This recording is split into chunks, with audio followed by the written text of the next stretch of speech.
Hi, I'm Jacqueline. And I'm Courtney, and this is Caffeinated Crimes.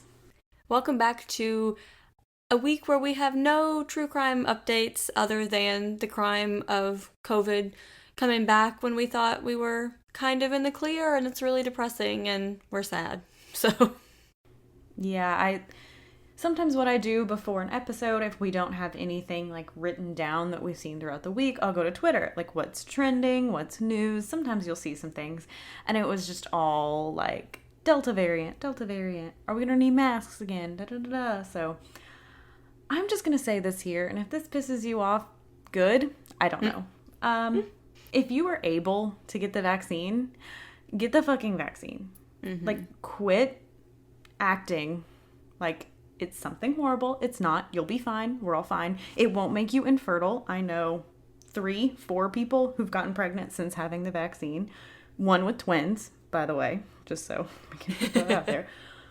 But I'm just so frustrated. And then you see people who are in the ICU being like, tell people to get their vaccines. I was wrong. And don't post, don't make, and don't send me your fucking GoFundMe when you're in the hospital. yeah. No, I ain't gonna. No. You should have gotten the free vaccine that's available to basically all Americans now. You have no excuse.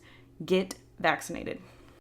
It's like this as a whole is not going to end until we have herd immunity, which is not going to happen until people get vaccinated. So, like Courtney said, if you are able to, we understand that there are people that are not able to, which is all the more reason that those who are should get vaccinated to protect those who cannot. I mean, Yeah. how is this different from any other vaccination that you've had your entire life? Like that's what makes no sense to me. I'm not going to go down this. I'm going to go a little bit down the rabbit hole, but people that have been pro-vax before are now all of a sudden against this one. Like, I understand the hesitancy because it was such a quick vaccine, but the thing is, it was only that quick because we're in a global pandemic. It's not like this. But also, they had something else to work off of. Yes. You know, like they kind of had a starting point. And also, at this point, millions upon millions of people have gotten this vaccine. If something was wrong, we would know. And we've seen, like with the Johnson & Johnson, if anything even seemed off, they pulled it immediately and tested it. So, Yes. clearly, there's that. It's so frustrating. And like, one thing my dad says is he's like, I don't get it. Like, if you kind of think about it, this is also Trump's vaccine. Like, Trump pushed for this vaccine. So, and Biden's supporting it too. So, left and right, you should be on the same team here. Like, I don't understand. Like, it's infuriating. And like we said, if you have some condition, if your doctor is like, do not get the vaccine for whatever reason, you cannot get it, we're not talking to you. We're trying to get everyone else vaccinated for you. So don't think we're talking to you if you legitimately cannot get it. Not, well, I can't get it because I'll be fine. No, if you legitimately can't get it, we're not talking to you.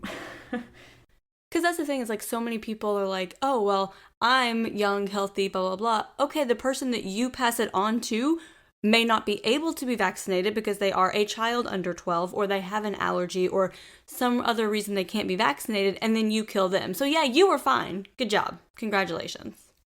Yeah, and that's what I see is doctors being like, hospitals are booking up again. The majority of them are unvaccinated, and all of them are now saying, yeah, you're right. I wish I'd gotten it when I could have. So I've seen some too that are like literally about to die and they're like asking for the vaccine and the doctors are like, no, it doesn't work. That's not a cure. Like, that's not how this works. Like, you had to get this beforehand. Like, you waited too long. I mean, I did see like whenever the vaccines first started rolling out, and of course like healthcare workers were first, and like they were posting it trying to encourage like other healthcare workers, blah blah blah blah, and someone commented like, why is this going to the healthcare workers and not the people dying in the hospitals of COVID? And it's like, do you understand how a vaccine works? That's not how it works. no. And also, a good argument that I've seen is like, people who, oh, I don't know what's in the vaccine, it happened too quickly, it was just made, blah, blah, all this stuff. How much time and research do you put into a new medication that your doctor suggests? Like, if you go in and you're having high blood pressure or this or that, and they're like, oh, we recommend blah, blah, blah.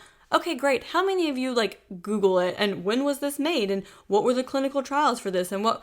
No, you probably just go get it. You might look through the pamphlet that says here are all the symptoms that could possibly exist, including death, because that's every single medication ever. You might look through that. You probably don't even do that. You just take it because your doctor recommended it and you trust them. So why is this different? That's what I do not understand.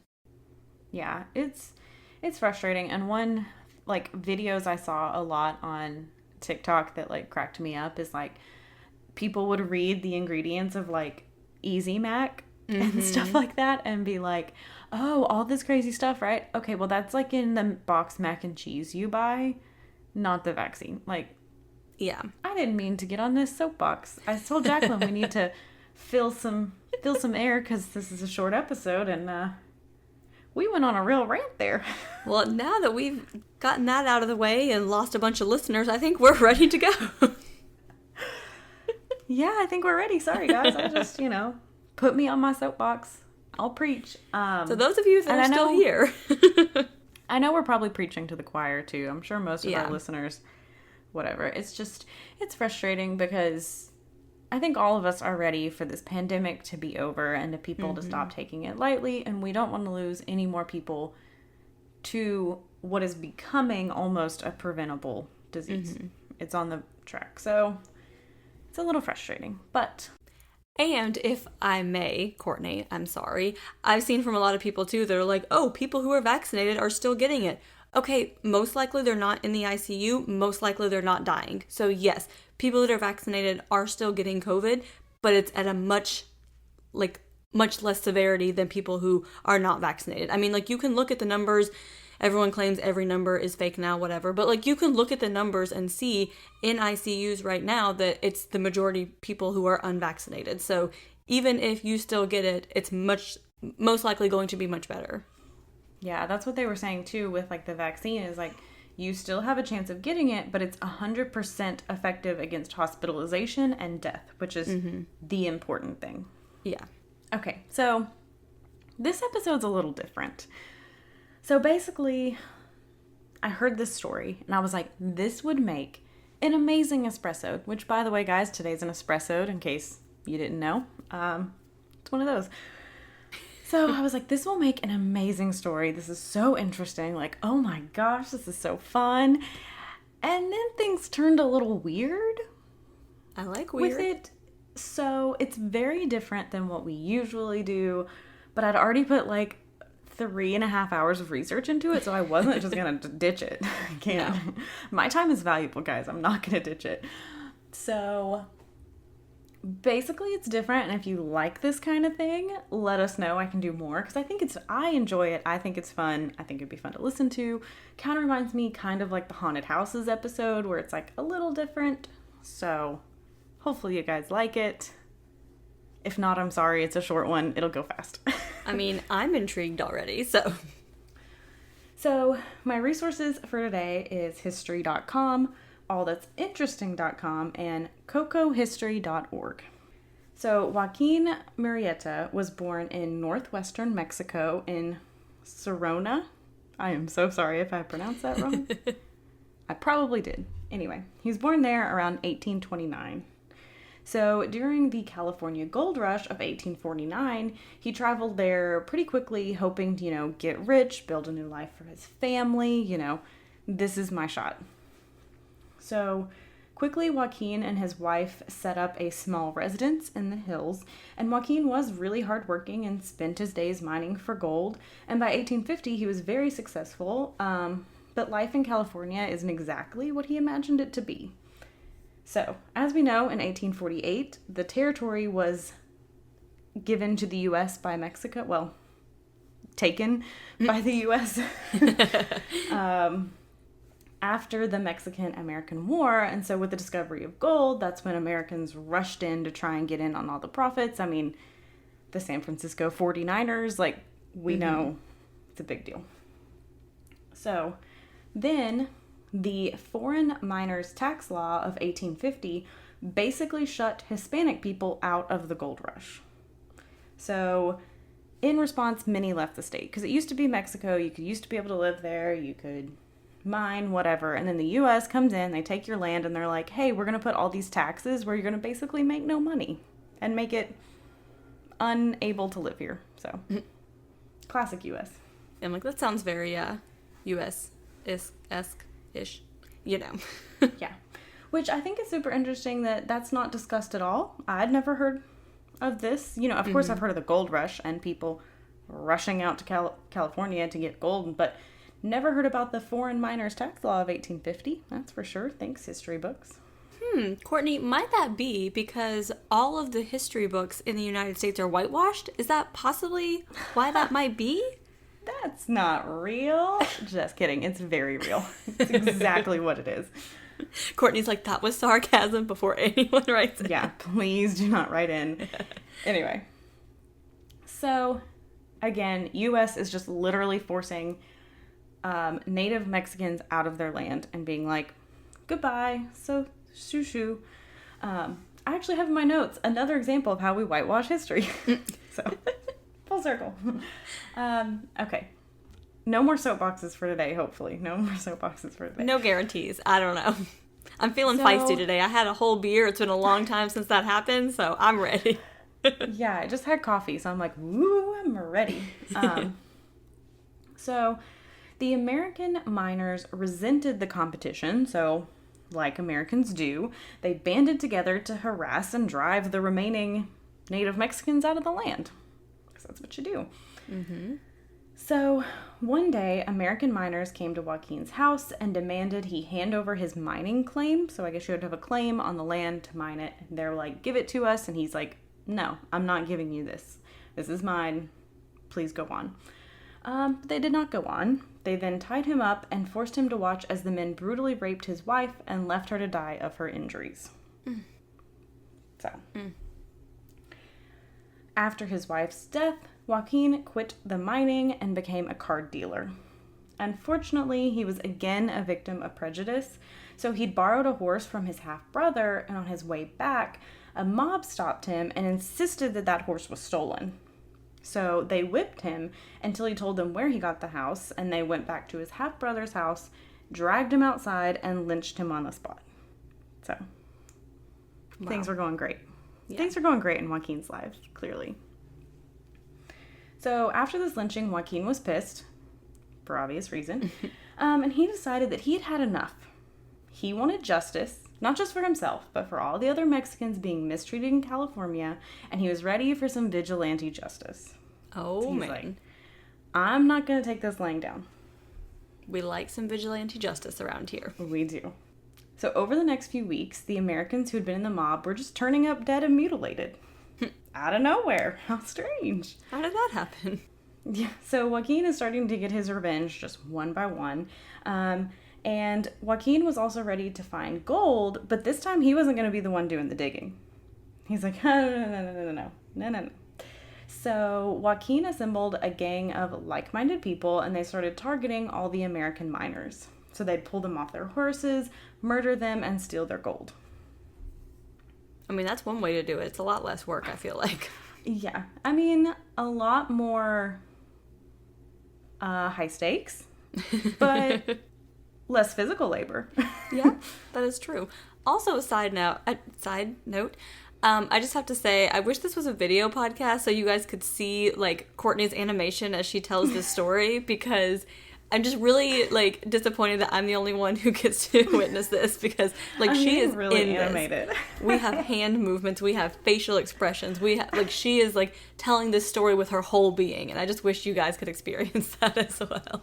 It's a cool story, okay? It gets weird, but it's cool. So, this gang became infamous throughout the territory, and ranchers complained that they would steal their horses, and miners lived in fear of being taken on the roads by the gang. So, in the words of Michael Scott, oh, how the turntables. So, everything. I literally wrote that in my notes. Courtney likes to include quotes from random TV shows in our episodes, and I love it a lot. Yeah, I think I don't think everyone got to hear it, but in one of our bonus episodes through Patreon, plug, I quoted Seinfeld. So I'm just like quoting all the TV shows all the time. And it was in the section of the notes that I was supposed to be reading. So I was like, Courtney, do you want to tell this joke, since I've never seen Seinfeld, so I understand that's where it came from, but I don't really I'm not going to deliver it well. So I'll just let you take that because it's just thrown right in there in our script. So... Yeah, I guess so. Like, everyone deals with like talking about serious stuff differently. So mine is just, yeah. So sometimes when I'm just feeling too much emotion, I'm like, okay, I have to like make a joke or something, because if not, I'm gonna cry. Like, I'll just start laughing. Like, I'll be like, someone can literally like punch me in the face, and I'm like, oh my God. It's just the way I deal with things, guys. You just gotta throw some light humor in there to ease the tension a little bit. Yeah, that's how I be. So no American in this territory was safe from Joaquin's revenge. So stories soon emerged that Joaquin would take the gold he had stolen for and give it to poor Mexican natives, and targeting the people who were taking advantage of them. So he was kind of becoming like a Robin Hood of the West, is how they viewed him. So California was even allegedly offering a reward of up to $5,000 for Joaquin, dead or alive. So, Jacqueline, would you like to guess the equivalent of that in today's money? What year was this again? 18 like 50s? 1850s. I'm going to say $5,000 is $100,000 today. Very close. $174,000. Oh. So, pretty close. I was going to say 200. Quite a bit of money. But then I went with 100. So, anyway. But yeah, that's crazy. A lot of money. Yeah. So, over the next 2 years, Joaquin just kept delivering his vigilante justice throughout California. And then finally, the U.S. Army dispatched a lawman named Harry Love to stop Joaquin's reign. So, he led a group of California Rangers to hunt down Joaquin. Harry Love tracked the gang down to a local ranch where they were stealing horses, and a firefight began, and the gang was killed. So, while Harry had never seen a picture of Joaquin, he felt confident he'd found his body. Didn't know what he looked like, but he was like, that's him. I just sense it. I just sense that this is the man I'm after.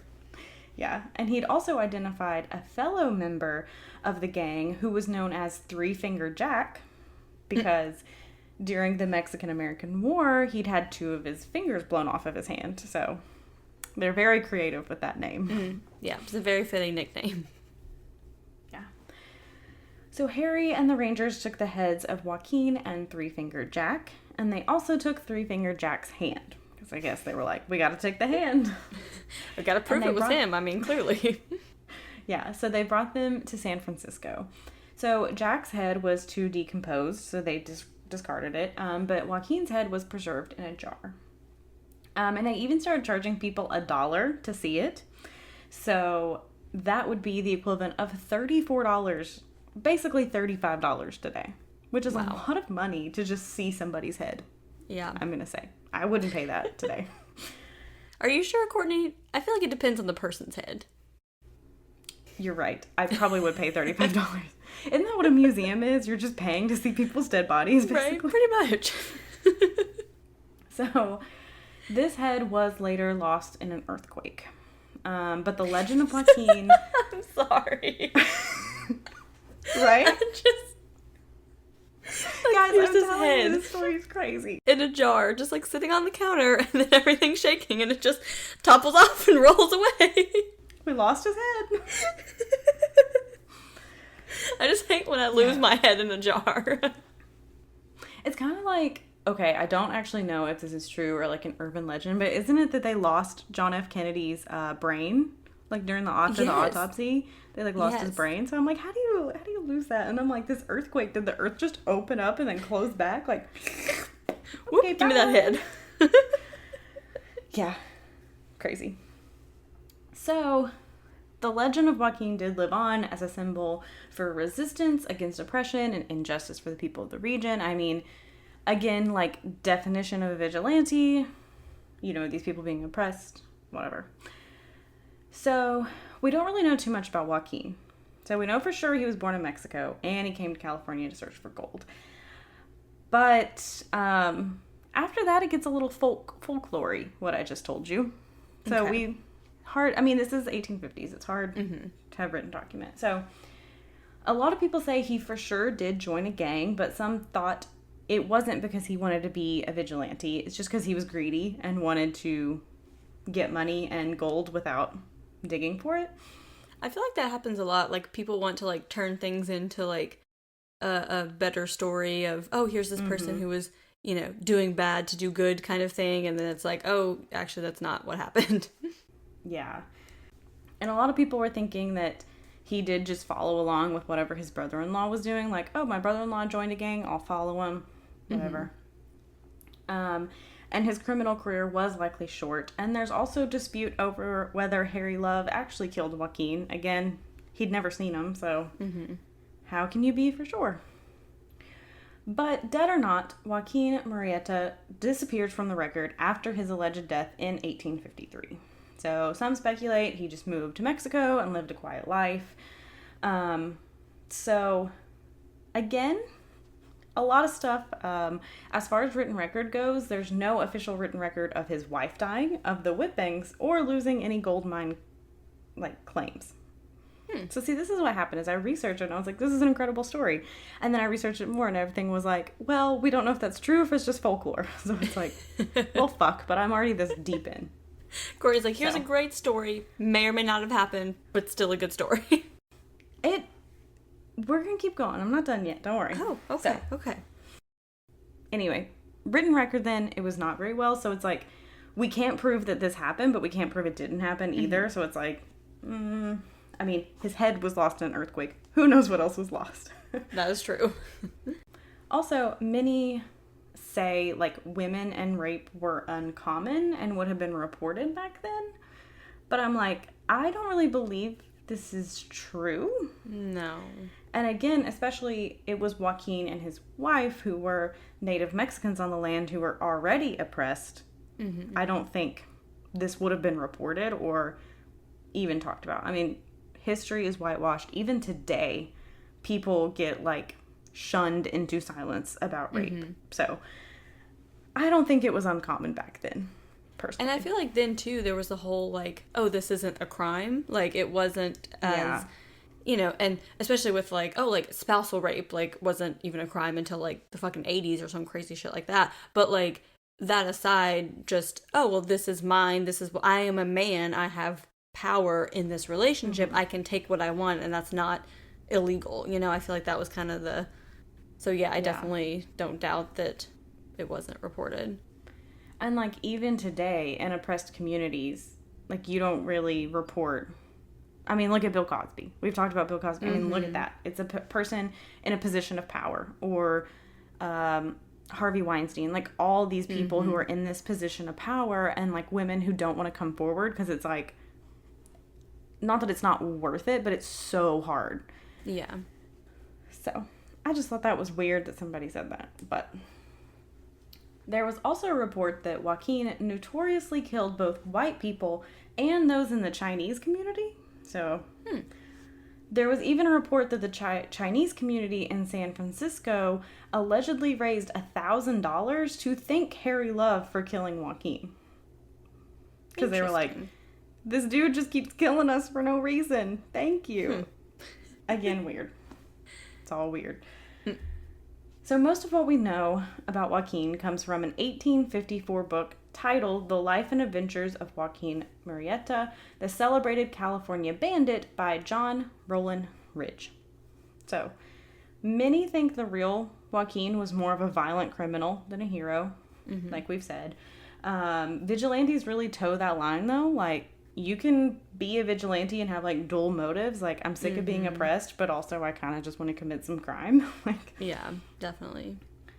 So, more than anything, though, John Ridge's book account had a huge impact on the popular opinion of Joaquin. So, his book made everyone think he was very heroic. He really helped people, and many people needed a hero at this time. I mean, Mexican Americans were being treated as foreigners on their own land. Some even speculate that Joaquin only existed in this book and that he wasn't even real. Interesting. Although it appears he did exist, but maybe not. like it was portrayed in the book. Mm-hmm. Again, everything back and forth. Here we go. Thanks, internet. So some say there were bandits named Joaquin, so maybe not all of the crimes were attributed to one Joaquin, but there's just a bandit of Joaquins running around. I guess maybe it was a common name. Either way, Joaquin was a very powerful symbol of resistance and remained so long after his death. Like, maybe this is just what people needed. This is the story you come up with because this is what you need at the time. Mm-hmm. So, when a writer named Johnston McCulley was looking for a historic figure to base his novel around, Joaquin seemed like a good fit. So has this story sounded familiar to you at all? In popular culture? I mean, not, like, specifically. Like, the general, like, vigilante, like, superhero kind of thing, but not, like, not specific to, like, the gold rush. Okay. So, this writer wrote a book called The Curse of Capistrano. So it told the story of Mexican native of California named Don Diego Vera, who takes on the mask persona of Zorro to fight for the poor and downridden with a sword around the time of the gold rush. Wow. Mm-hmm. Mm-hmm. Yeah. So this is kind of how I got to, because it was like the true story of Zorro. And I was like, holy shit, this is insane. Like, this guy was just like, fuck all y'all. I'm gonna like kill you. And then that's when it kind of like, but a spiral. Yeah. So Macaulay likely drew inspiration from a lot of places, but the similarities to Joaquin like can't be denied that it's basically identical. So I thought that was cool. Like, this might be more of like a legend than anything else, but hey, why not, right? I feel like there's got to be some, I feel like there's got to be some kind of truth to it, you know? Like, yeah. Even if it's not exactly as it was portrayed, I feel like there has to be, you know, because that's kind of how everything starts, right? Yeah. So that's why I was like, I feel like people might like this, because then you'll kind of be like, this is like the legend that this big popular thing we all know came from. Mm-hmm. So again, a lot of legend, but I thought it was really interesting. So if Joaquin Murietta was just a criminal driven by greed, his story still inspired many people who were oppressed at the time and has had like lasting effects in history and pop culture. So even if necessarily he didn't do everything in the exact way he did, this story of him still inspired a lot of people. Yeah. Again, I know it's really different, but I thought it was fun. It was like important information in general, like the tax law from the gold rush, some Zorro in there. But let me know what you guys like it. Like, if you liked this kind of thing, if this is a please don't ever do this ever again, I was bored out of my mind, let me know. But this is the legend of Joaquin Murietta, the inspiration for Zorro. Wow, that was super interesting. I learned a lot that I did not know, and yeah, that was a good one. I enjoyed that. Yeah, researching it, I thought it was so interesting. I was like learning so much. So then when I got to the point where people were like, well, we don't know how much of this is true, my heart was crushed, because I was like, in my mind, I want this story to be true. You're like, no, this is how it happened. And, you know, I feel like we've had several very heavy episodes recently, so this is a nice little lighter, yeah, that's why I was like, this will fit in well, because we've had a lot of heavy ones. Heavy ones, I'm sure, coming up to a little bit, not lighter, but not as depressing. But I thought it was like good to fit in. And maybe if you guys like this, we can just do this ever so often, where we do kind of like a Legends series or stuff like that, like popular people who they were inspired on. And even if it's not like fully true, you can kind of hear where it all stemmed from, where it all came from. And that way you guys just don't feel depressed all the time. So I like it. I like not feeling depressed all the time too. So yeah, I also have to give credit to Affirmative Murder. They're where I heard this first. Like to give credit where credit's due, but yeah, because I was like listening and I was like, this sounds familiar, and the other guy just like stopped him and goes, wait, is this Zorro? And he was like, I'm getting there. See, like, my mind, like, it was like, this is familiar-ish, but there wasn't, like, that. And then you said Zorro, and I was like, okay, there it is. Like I said, I had a whole beer, guys. I don't know, I'm a little slow. So. Yeah, so I thought it was super interesting. Let me know what you guys think. If there's more like these that you're like, I've heard this legend, I've heard this Were folklore, you drinking a I've beer heard too, whatever. Courtney? I did have a boozy iced coffee today, Oh. Didn't really feel it at all, or maybe I'm an alcoholic. Anyway, but what was I saying? Oh, if there's anything that you're like, is this true? Is this real? I don't want to research it. You research it and tell me about it. I'll do it because I love this kind of stuff of just like history too. So yeah, that was a good that's one. my story. I really liked that. So thank you, Courtney.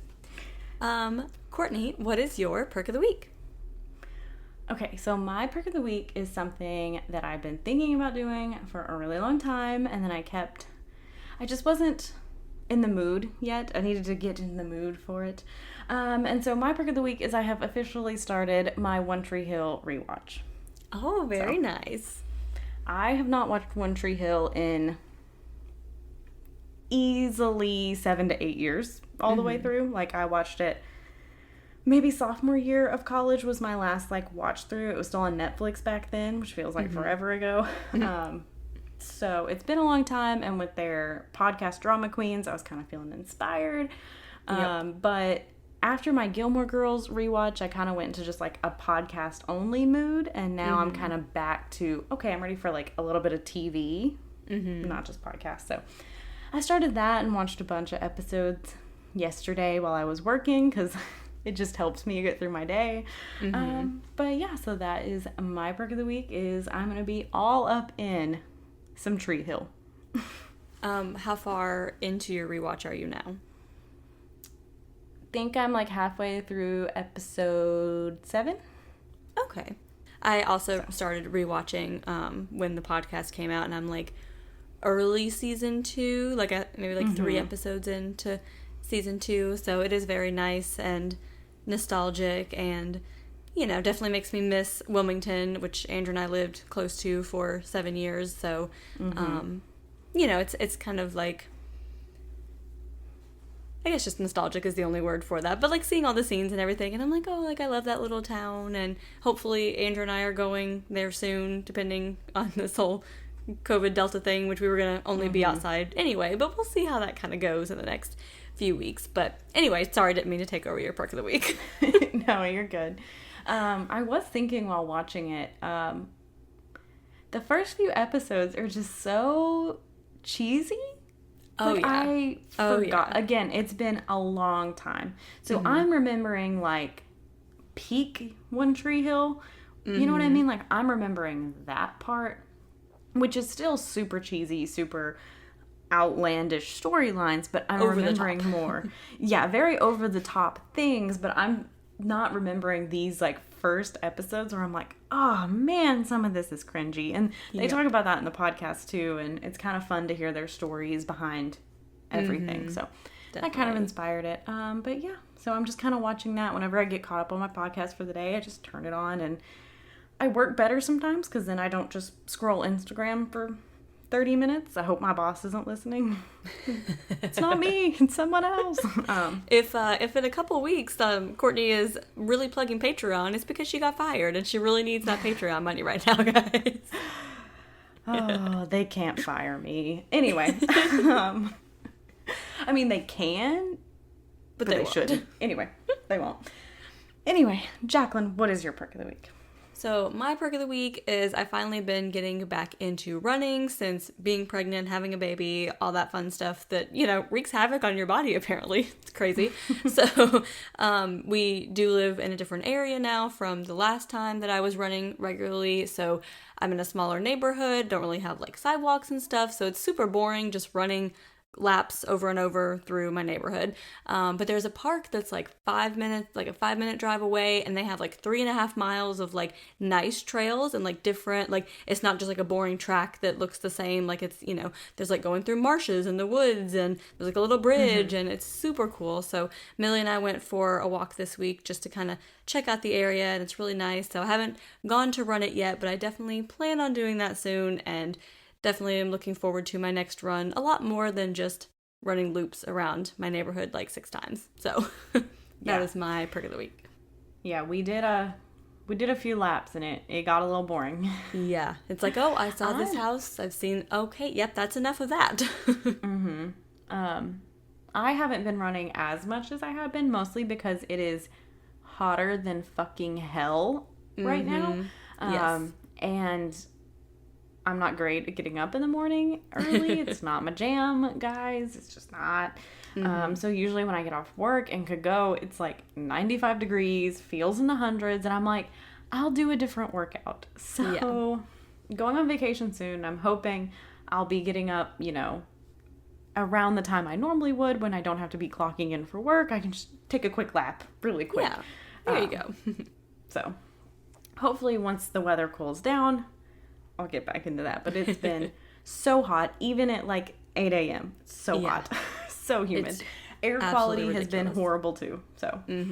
Yep, definitely. But if you want to tell us what you thought about this episode, like, please let us know if you really did not like it. Like, it'll hurt my feelings a little bit, but I'll get over it because it's done and there's nothing I can do about it now. I was taking a sip of water. Courtney's like, just go ahead and tell me. It'll hurt my feelings. It's fine, but go ahead. I'll be okay. I'll be okay. Working through it. I'm working on myself. I'll get through it. I'll get through these feelings. Let me know what you think. If you want to tell us about what show you're rewatching, if you want to tell us about if you run, if you hate running, if you think exercise is the devil, which it is most of the time, you can do so on Instagram at Caffeinated Crimes Pod, at Twitter at Crimes Pod, that's CAFF Crimes Pod, on Facebook at Caffeinated Crimes Podcast. You can send us an email at caffeinatedcrimespod@gmail.com, or as we've said before with Patreon, you can go to patreon.com/caffeinatedcrimes, and we have a bunch of different tiers where you can get part 2, like if we do 2-part episodes or 3 or 4, maybe one day, you'll get most of those a week early. So we do 2 parts, you get them at the same time. Then you get a bonus. If we don't do a 2-part that month, you get a bonus anyway, because we've been pretty good about keeping up with a monthly bonus. Certain tiers, you get a pin and a sticker. You can get quarterly gifts. You can get Google Hangouts with us. Basically, all tiers get access to our Discord now, where you can come just chat with us about anything you want at any time. So yeah, go do that and send us some money. Honey, love you guys. Support Courtney when she gets fired for talking about watching TV during work. Yeah. And as always and forever, and if you're listening to this podcast in 10 years, we'll still be saying this, leave us a review on Apple Podcast. 5 stars is great. Don't do 1 stars. Just don't do it. Just, why are you still listening, really, if you did a 1 star? Like, you can just go now. Anyway, 5 stars. Let us know. Write a commentary, too. If you just do the stars, we don't really see, like, details. But make sure and let us know that you did it. Send us a screenshot. Let us know the name, you know, whatever. And once we reach 50 of those, we will draw someone to win a Caffeinated Crimes picker. Picker. We're just going to sit around and pick at our guitars for you for 20 whole minutes. I mean, you know, I think we can make that happen if y'all want that. A pin, a sticker, and a $10 gift card to the coffee shop of your choice. So make sure that you go do that. Yes, go do that. Win all those things, get all those things. But in the meantime, go have a cup of coffee. And don't commit a crime.